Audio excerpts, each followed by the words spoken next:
You seriously brought a records officer to a legal strategy call? Michelle laughed so hard she snorted, waving her hand at me like I was a stray cat that wandered in. What's next? A filing cabinet with feelings? Everyone chuckled. Not loudly, not kindly, the kind of laugh people do when they're scared to be the one not laughing. I didn't say a word, just uncapped my pen and noted the time, who was present, and exactly what document she'd just ordered shredded without even glancing at it. Her mistake wasn't underestimating me. They always do. No, her mistake was assuming I didn't notice when she swapped out Appendix C of the whistleblower settlement protocol with her own red line, and didn't log the change. It was in a shared folder for 22 minutes. I saw the version history before she corrected it back. Thing is, when you spend 15 years making backup logs for litigation readiness, you learn how to spot a deletion made in panic, especially one done after hours from her iPad using hotel Wi-Fi in Chicago. Hey, before I go further, just a quick nudge. If you're listening and haven't hit subscribe or liked the video yet, this is your chance. 97% of people forget, and honestly, it really keeps this whole thing going. Now, back to the fun part. See, Castlewell and Knox wasn't built on brilliance. It was built on documentation. The kind that holds up in court. The kind that doesn't get mentioned in flashy press releases but gets subpoenaed real fast when lawsuits drop. And for over a decade, that was my job. Maintain the chain of custody, catalog metadata trails, confirm compliance logs, and quietly make sure no one brought the building down with their own arrogance. I wasn't flashy. I wasn't loud. But every piece of paper that passed through that firm, I touched. Every log entry, every revision history, every audit flag. I kept them clean. And then Michelle Kincaid arrived, like a coked-up windstorm in stilettos and patent leather self-importance. Harvard Law, McKinsey internship, fast track at an LA firm where they probably congratulated her for knowing how to use e-discovery in a sentence. She had no use for clerical types, as she called us. First week in, she axed 2/3 of records and rerouted the remaining team under IT, claimed digital transformation like she invented it. What she really meant was no more paper trail, no more prying eyes. No one left to ask why the firm's legal hold policy suddenly became optional. She started joking about me in meetings. You still wear a lanyard? Did you memorize the Dewey Decimal System too? I didn't even know we still had a records officer. How retro.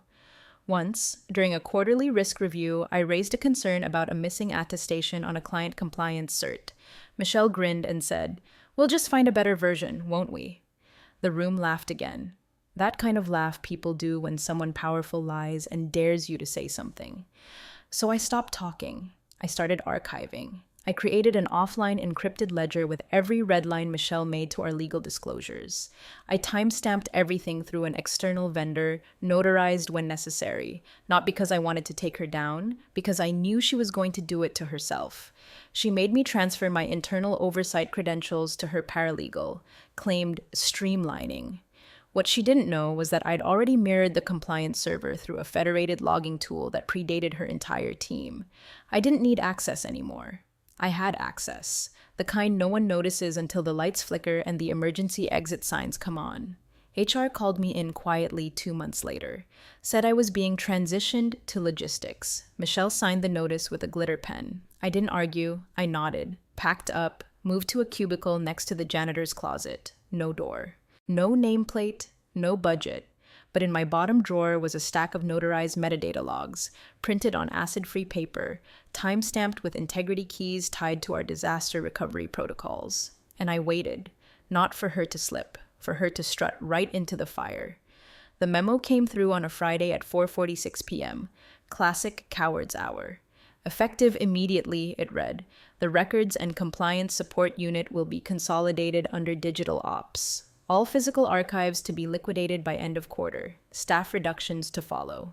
In Michelle's speak, that meant half my team was gone, and the rest were getting shuffled under a guy who once asked if metadata was like a browser history but for PDFs. By Monday, she was parading through our floor with a clipboard and some 20-something intern who smelled like Axe body spray and LinkedIn desperation, pointing at file rooms and saying, "What's all this clutter? If it's older than TikTok, burn it." They laughed. I didn't. She called it digitization. But there wasn't a single information governance plan in sight. No chain of custody protocol, no migration plan. Just a directive to shred redundancies and trust the cloud. I had to stop her paralegal from tossing out 3 bankers' boxes of pre-litigation hold notices. Only reason she paused was because the intern got a paper cut reaching for a label marked, "Do not destroy." What kept me awake wasn't the arrogance, it was the speed. Legal holds started slipping through the cracks. Case-related comms weren't being preserved. Michelle canceled our quarterly compliance syncs, called them meeting bloat. She said if anything important happened, it would be in her inbox. I asked once, just once, if she wanted to review the outstanding discovery logs from a 2019 wrongful termination suit that had just reopened due to new plaintiffs. She squinted at me like I was a child asking where babies came from. Let the lawyers handle the law, sweetheart. You just track the paper clips. That was it, not even a smile. Weeks passed. The air changed. Whispers started about the Peterson case, a senior consultant with lupus, denied accommodations, terminated after 2 warnings in 30 days. Legal had settled, but now it was back, this time with 6 co-plaintiffs and a class action banner. Discrimination, retaliation, and worst of all, altered performance documentation. The kind of smoking gun that turns into regulatory hellfire if discovered during e-discovery. And guess what Michelle hadn't done? No legal hold was initiated, no record freeze, no employee access restriction logs, not even a simple chain of custody statement for the email archive. The whole thing was handled like a pizza delivery. Quick, sloppy, and undocumented. I flagged it. I typed up a full compliance concern notice and escalated it through proper internal channels. Dated, indexed, PDF'd. I even sent a hard copy to her office, signed and initialed. She forwarded it to her assistant with the note. Do we still have that nice cream paper? Need a new resume printed. The board didn't know. The partners didn't care. And Michelle? She smiled like a debutante at a murder trial, confident, polished, and utterly convinced the cleanup crew would never point out the blood on her shoes. But I wasn't the cleanup crew anymore. She'd reduced my job to logistics, but she forgot what logistics see. Every document request, every inbound legal packet, every metadata mismatch between what should be on file and what's actually in the damn archive. And now that the Peterson case was moving into discovery, I could see the cracks forming. The complaint named dates and emails that didn't align with our official logs, a draft termination letter with no corresponding approval, a performance report that showed up in the archive after the employee had been terminated. Something was missing, or rather, something had been moved. Michelle thought she was burying documents. But in this job, we don't bury, we preserve. The next time I tried to log into the compliance records dashboard, my credentials were dead. No warning, no system alert, just a cheery 403 forbidden blinking back at me like a smug little doorman at a club I used to own. I called IT. Sam, sweet guy, terrible poker face, mumbled something about executive access restructuring and realignment of custodial authority. I asked who signed off. Long pause. Then he whispered, "Michelle, sorry, I didn't know it would lock you out completely." That was the moment I knew. This wasn't negligence anymore. It was a cover-up in heels. A week later, the email came down from HR. Effective Monday, your new designation will be Operations Associate, Document Logistics. Fancy way of saying box hauler. I was to report to Central Supply. I was not to attend future legal meetings, client calls, or internal audits. The note was signed, of course, by someone named Tracy in HR who couldn't spell metadata if I carved it into a bagel and handed it to her on a plate. I requested a meeting. Michelle didn't show. Her assistant did, smiling like she just got promoted for killing a family pet. She handed me a company-branded notepad and said cheerfully, "This will be so much easier for you. No more legal stress, just clean records and fresh starts." I nodded, took the pad, smiled, then went home and logged into the shadow backup environment I'd been maintaining since the day Michelle arrived. See, before she pulled the plug on my system access, I'd already set up a parallel backup protocol, air-gapped, encrypted. Housed in a third-party vendor's compliance container, I spun up during the SolarWinds panic 2 years ago. Every red line she made, every clause she removed from policy drafts, every time-stamped screenshot of approvals done over Slack instead of our legal document manager. All of it, logged, preserved, immutable. She could rewrite the official record all she wanted. I had the original script. And I didn't need access to the meeting room to know what she was doing. She was gutting the legal structure from the inside out, creating clean-looking paper trails that led nowhere, shuffling timelines, swapping out signatures on file with initials only, updating termination memos 3 weeks after the fact and stamping them like they'd been there all along. And no one was asking questions. They were scared. I get it. Michelle had the board eating out of her hands. The firm's new client acquisition numbers were stellar, and the partners loved her firecracker energy. They didn't see the liability tsunami building behind her bright lipstick and buzzwords. They didn't want to. HR pulled me in one last time before the transfer. "You're a valued team member," Tracy lied, clutching a coffee mug that said "hustle harder."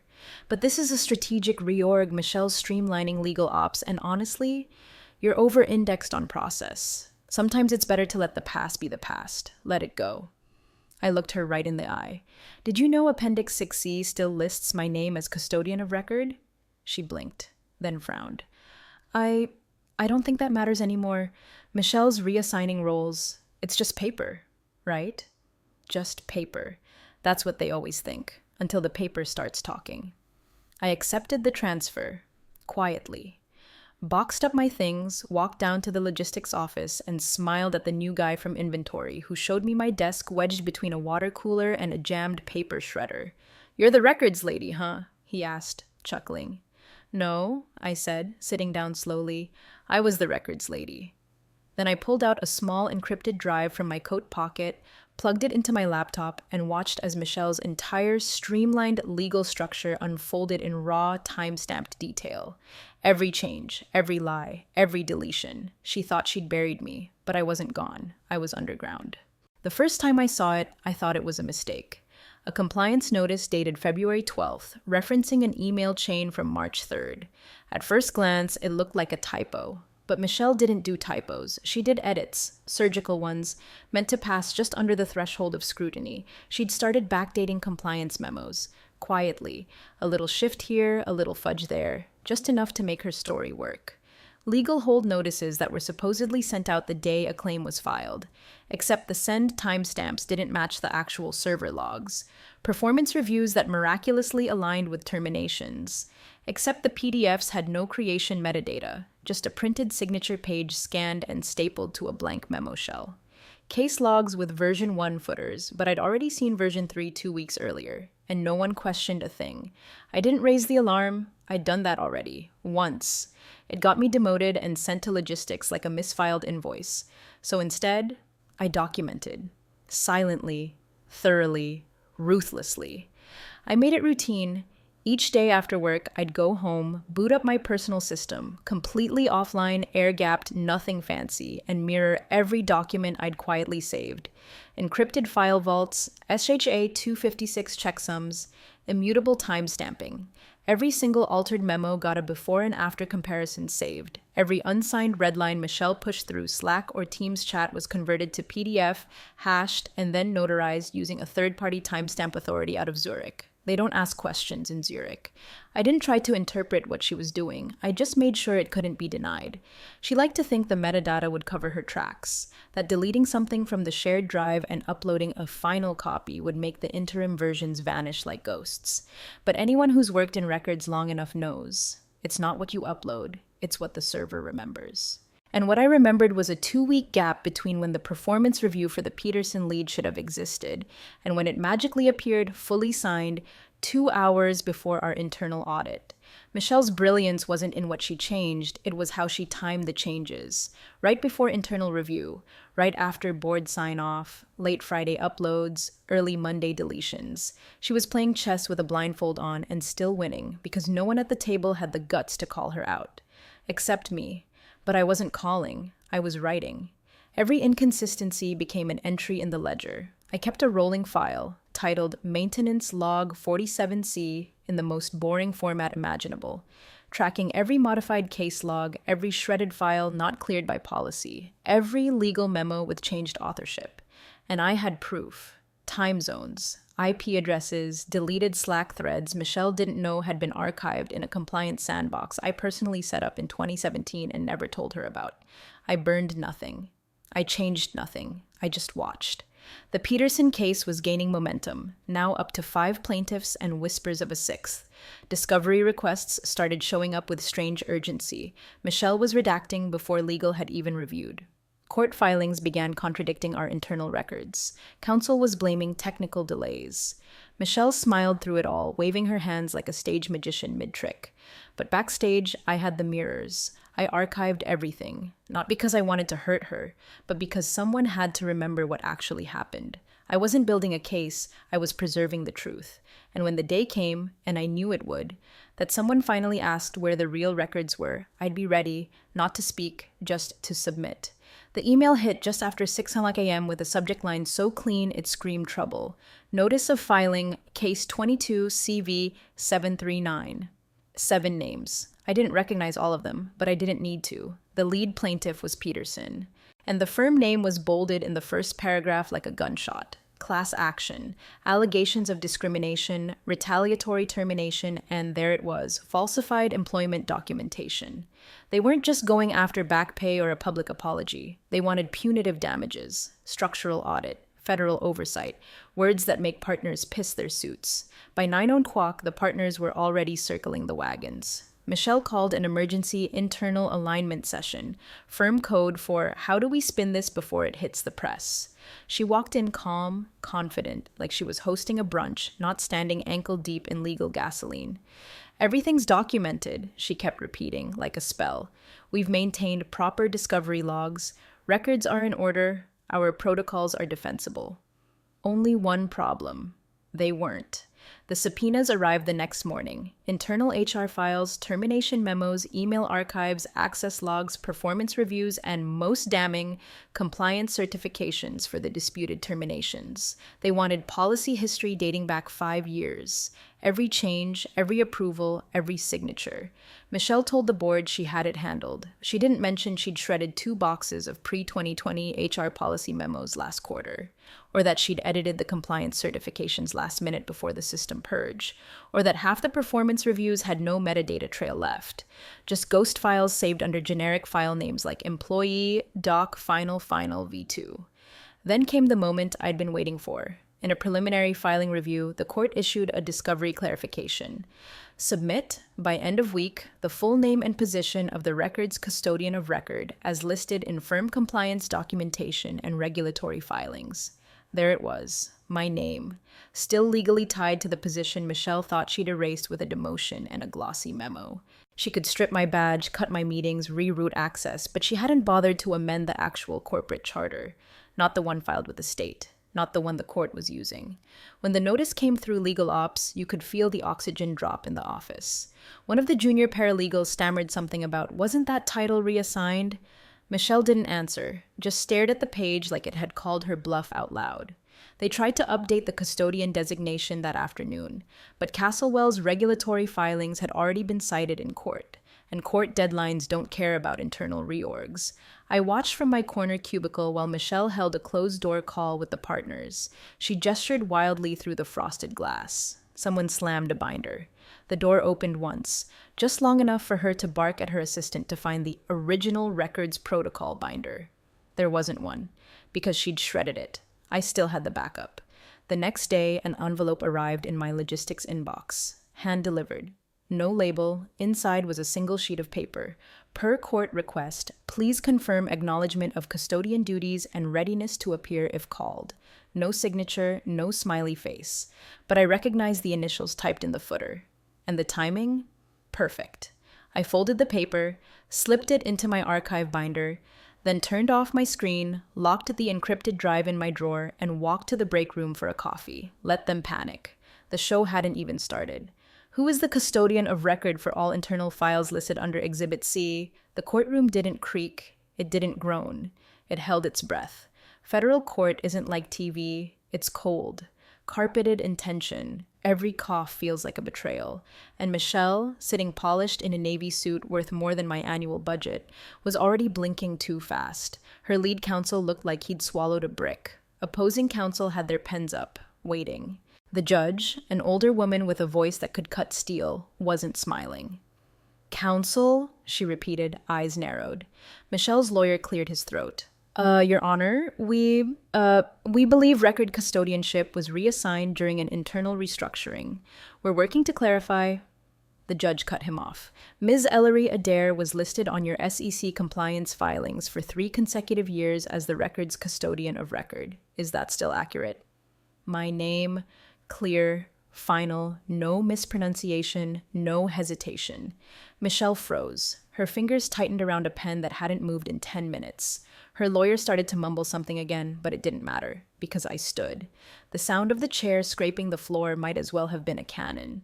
I stepped out from the gallery row, silent heels clicking like a metronome of inevitability. My folder was already in my hands. Acid-free, gold-clip spine, labeled in my own handwriting. I walked the center aisle with no drama, just gravity. Every head turned. Opposing counsel leaned forward, smiling like a kid about to open the good candy. I am Ms. Ellery Adair, I said calmly.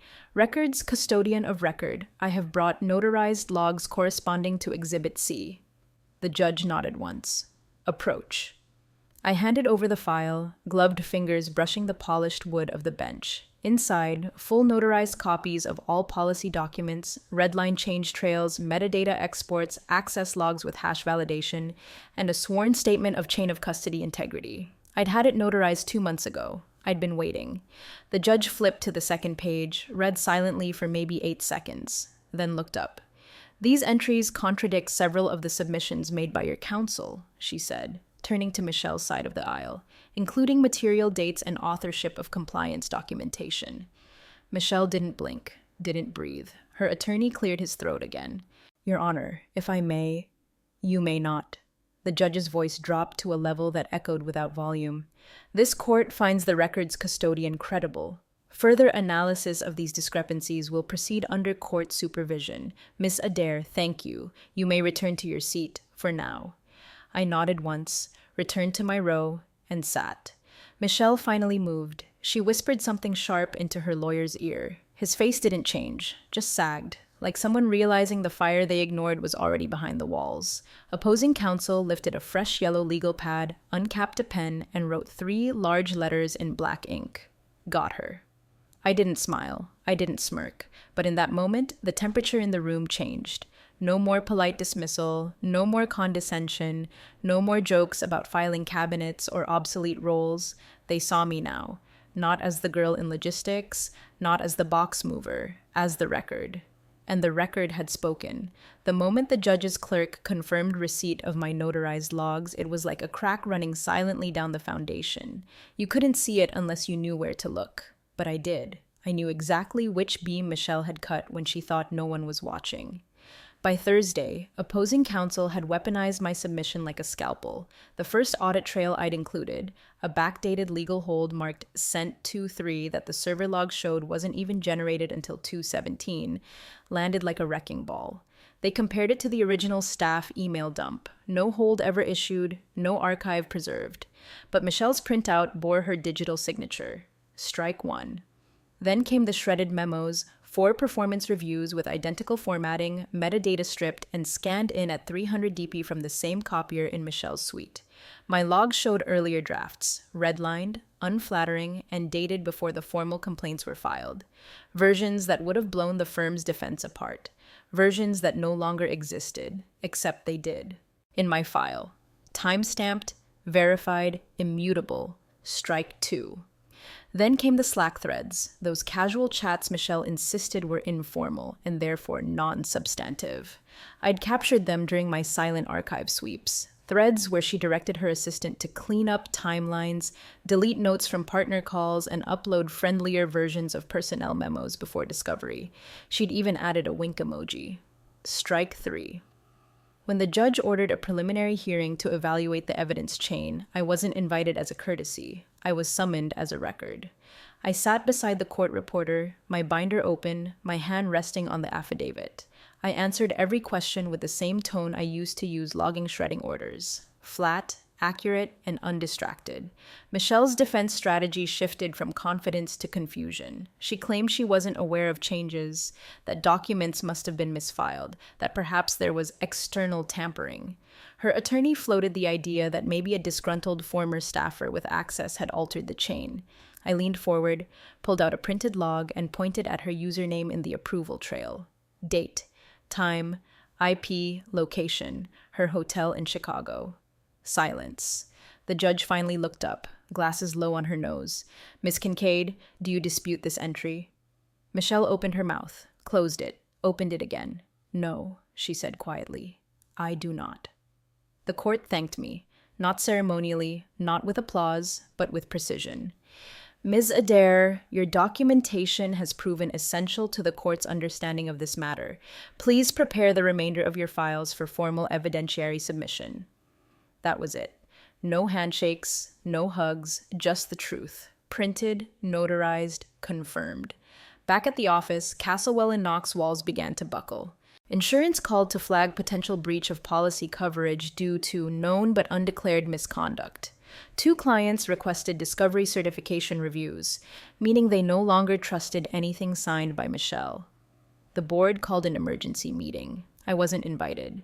But I didn't need to be. I walked past the glass-walled boardroom the next day. Michelle was inside, her chair pushed too far back, hands curled around the arms like she needed something to hold on to. She wasn't talking, just watching as one of the partners read through a printed log with a red cover. My cover.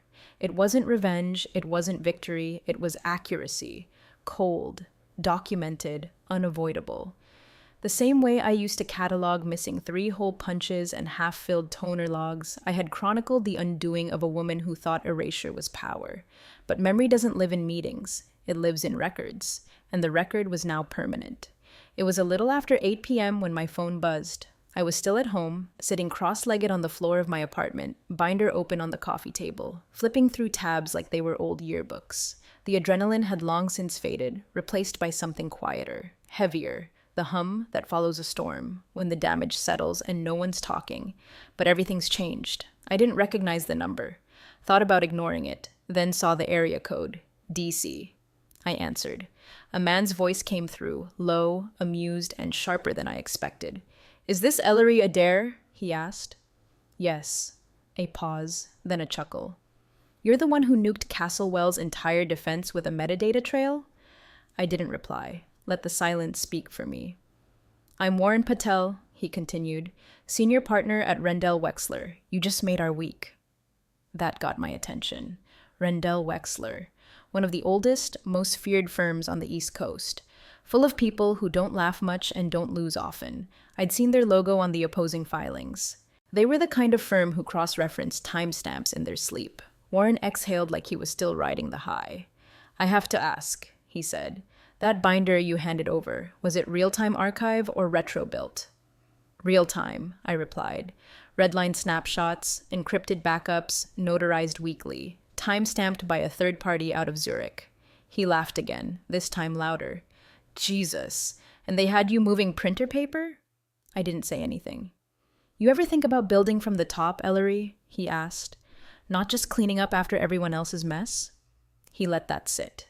Then, I want you to come in. We've been rebuilding our digital governance and compliance architecture for over a year, and frankly, our last guy didn't know the difference between an audit trail and a damn train schedule. You'll have full autonomy, team-building authority, and a direct line to the senior partners. My mouth was dry, but my voice came out clear. What title? Director of Information Integrity. And compensation? There was no hesitation. Double what Castlewell was paying you, plus relocation if you want it. I stared at the wall, the same beige I'd looked at every night after dragging myself home from a job that couldn't even give me toner without a manager's initials. Double. Autonomy. Respect. I heard him shifting on the line. You don't have to decide now, but I'm emailing you a draft offer before I hang up. Just wanted to make sure it wasn't a prank call. No, I said quietly. You've been the first person today to speak to me like I was real. There was a beat of silence on his end now. I think you're more than real, Ellery, he said. I think you're the future, and Castlewell's going to learn that the hard way. The line clicked off. I just sat there, phone in hand, blinking, and then the email came in. Subject. Offer. Director of Information Integrity. Attached. A clean, 6-page PDF with a signature block already filled out and a small note typed at the bottom. Metadata doesn't lie, neither do we. I closed the binder in front of me, and for the first time in 15 years, I realized I'd never been the punchline. I'd just been the proof. My new office isn't big. It doesn't need to be. Clean lines, glass walls, a door that actually locks. There's no box of broken toner cartridges in the corner, no half-functioning shredder hissing behind me, just space, just stillness, just mine. The plaque on the door reads, Ellery Adair, Director of Information Integrity. No one smirks when they read it. At Rendell Wexler, people don't make jokes about titles. They ask questions like, what's the retention risk on cross-border access logs? And would you prefer your own metadata node or mirror the secure vault? I had 3 junior analysts assigned to me within my first week. They take notes when I talk, not because they have to, but because they understand I've seen the damage from inside the machine. Michelle, on the other hand, is nowhere near a door with her name on it anymore. 3 weeks after I started, I got a quiet message from one of the former Castlewell paralegals, burner Gmail, subject line FYI. The firm had launched an internal investigation into her conduct. They'd retained outside counsel to evaluate procedural integrity during her tenure, which is legal speak for we're trying to figure out how deep this hole goes before we tell the insurers. Whispers say Castlewell's already floated 7-figure settlement offers to the plaintiffs. Not because they want to, but because my logs are still sitting in a sealed court folder marked Exemplary Exhibit A. I don't reply to the email. I don't need to. Last Friday, I passed by the Castlewell offices on the way to a vendor summit. Same building, same bland beige lobby, but something had changed. Inside their boardroom, the one with the glass walls where they used to roll their eyes at me during compliance reviews, I caught a glimpse of 5 people in suits, all looking down, no one speaking, no projector, no presentation, just a stack of paper in the center of the table, untouched. I didn't have to see it to know what it was. Paper speaks loudest when you ignore it. I didn't stop, just kept walking. Back at my new desk, I keep one drawer locked. Inside, tucked neatly beneath a velvet-lined case holding the thumb drive that started it all, is my old Castlewell badge. Records officer, printed in dull black on cheap plastic, corners worn from years of being swiped and ignored. Below it, I added a small label, white tape, Sharpie, all caps, custodian of consequence. I don't tell people about it, no plaque, no ceremony, just fact. Because legacies aren't built with microphones, they're preserved with dates, with signatures, with trails that don't vanish when the lights go out. And I've learned one thing in 15 years of keeping the record straight. You don't have to raise your voice when the truth is already printed.